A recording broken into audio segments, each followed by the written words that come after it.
Bab 3738. Dua sampah. Mulyani, jangan menyerah, kita masih punya kesempatan.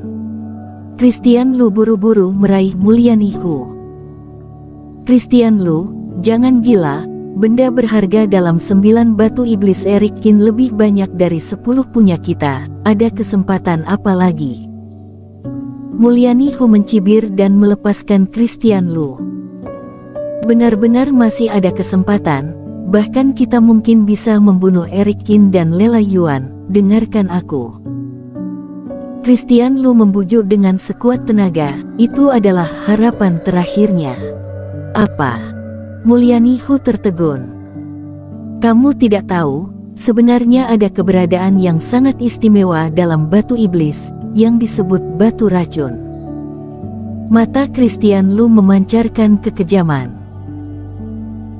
Dalam batu iblis biasa, di dalamnya adalah benda berharga, tetapi ada beberapa benda berharga misterius, seiring dengan berjalannya waktu, karena tertutup dan terkurung dalam ruang kecil untuk waktu yang lama, ia akan menyatu dengan Reiki di sekitarnya, dan terjadilah perubahan.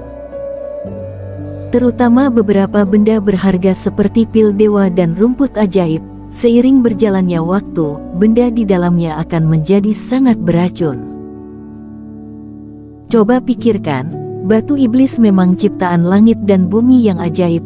Kultivator biasa tidak dapat membuka cangkangnya. Racun itu sudah menumpuk dan memadat selama ribuan tahun. Akan ada kekuatan semenakutkan apa? Begitu batu racun ini dipecahkan, setelah energi beracun keluar, bahkan master fase penilaian pun akan mati. Jadi, selama benar-benar ada benda seperti itu di dalam batu iblis mereka, maka setelah dipecahkan, mereka mungkin akan langsung mati keracunan, dan taruhan ini menjadi tidak berlaku. Christian Lu semakin bersemangat dan ekspresinya gila. Jika mereka mati, tidak ada lagi taruhan sialan ini. Apakah aku masih perlu memberimu 2 tetes darah leluhur setelah kamu mati? Bahkan jika benar-benar ada hal seperti itu, kemungkinannya terlalu kecil. Ketika mendengarnya, Mulyani Hu awalnya terkejut dan kemudian mengerutkan dahi. Memang bagus jika Lela Yuan dan Eric Kin mati dalam kabut racun, tetapi mana ada kebetulan seperti itu? Sebenarnya kemungkinannya tidak kecil, karena untuk memadatkan batu iblis seperti itu membutuhkan tingkatan rumput ajaib yang cukup. Lihat, Eric Kin menemukan begitu banyak benda berharga. Ini membuktikan bahwa kualitas batu iblis di sini bagus, kemungkinannya sangat besar. Seperti kata pepatah bahwa orang tidak selalu beruntung, orang ini seberuntung itu sebelumnya, jika dia sial selanjutnya juga bukan tidak mungkin. Untuk mendapatkan kembali hati Mulyani Hu, Christian Lu membujuk dengan sekuat tenaga. Tidak peduli apakah Eric Kin akan sesial itu, tetapi ini adalah kesempatan terakhirnya. Harus buka di sini. Mulyani Hu segera buka suara dan bersikeras. Kalau begitu, mari kita buka. Eric Kin tidak tahu apa yang mereka rencanakan, tetapi mereka bersikeras untuk mengikuti aturan, jadi dia tidak bisa mengatakan apa-apa. Itu hanya akan mengecewakan mereka sekali lagi. Tapi, kali ini aku akan membukanya sendiri. Tetapi tepat ketika si tua berjanggut putih hendak membukanya, Eric Kin berjalan kemari. Di momen yang begitu penting, Eric Kin lebih suka merasakannya dengan tangannya sendiri. Christian Lu semakin bersemangat. Eric Kin semakin dekat dengan batunya. Jika di dalamnya benar-benar batu racun, maka Eric Kin pasti akan langsung mati keracunan. Sampai saat itu dia bisa bekerja sama dengan si tua berjanggut putih untuk membunuh Lela Yuan dan membuat kebohongan bahwa Lela Yuan mati keracunan, sehingga dia dapat mengubah kekalahan menjadi kemenangan. Eric Kin berjalan ke depan formasi dan menatap batu iblis yang hanya tersisa cangkang tipis. Penantian terlintas di matanya. Energi ungu emas, entah apa yang ada di dalam batu iblis yang selangka itu. Tetapi seharusnya adalah benda berharga yang bagus. Pedang Kintong muncul di tangannya, dan kemudian dia melambaikan tangannya, sebuah cahaya pedang menyapu ke depan. Krak. Ketika cahaya Reiki melintas, cangkangnya retak. Christian Lu dan Mulyani Hu melotot dan sangat berharap Eric Kin segera mati keracunan. Selanjutnya, Wong. Ruang kosong di sekitar tiba-tiba bergetar dan cahaya keemasan yang megah langsung menyebar dari batu iblis. Seperti terik matahari yang menembus awan gelap, cahayanya menyebar ke seluruh dunia. Seluruh ruang benda berharga diselimuti oleh cahaya keemasan yang kuat.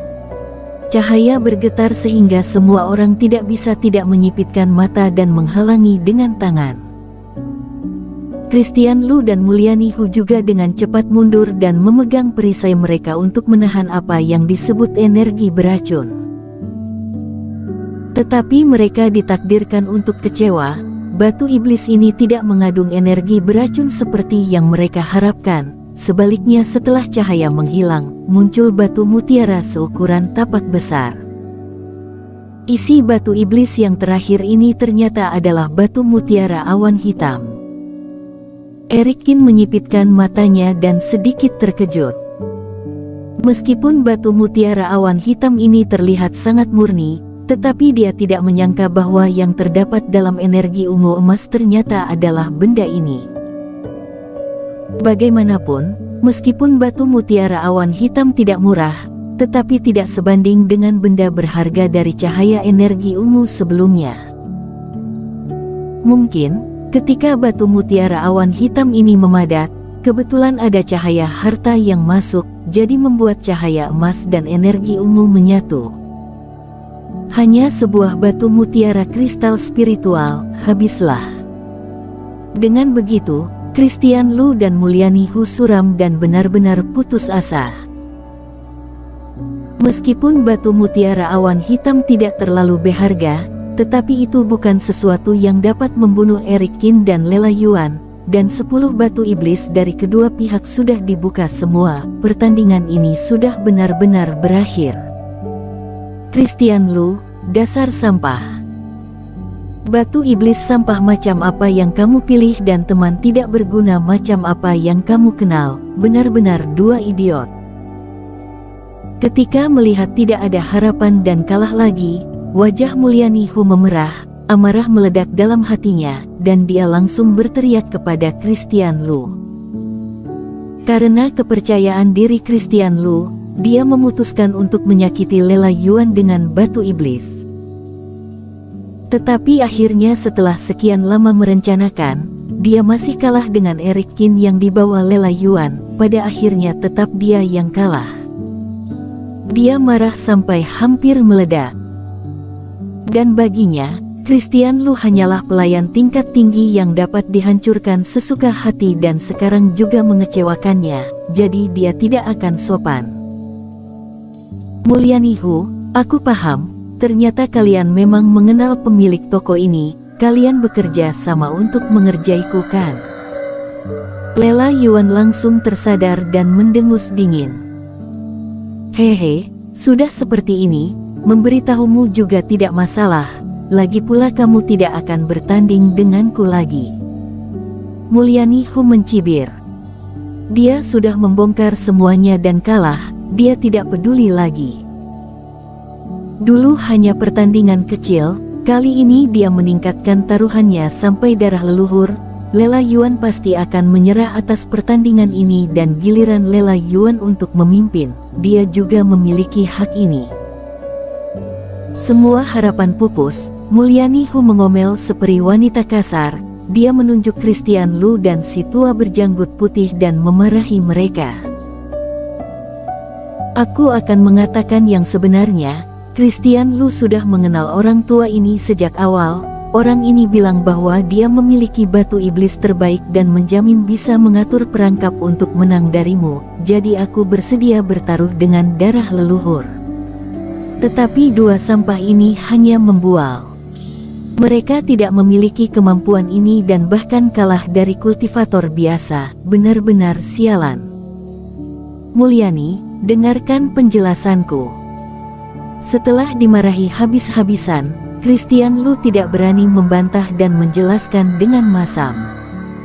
Bersambung.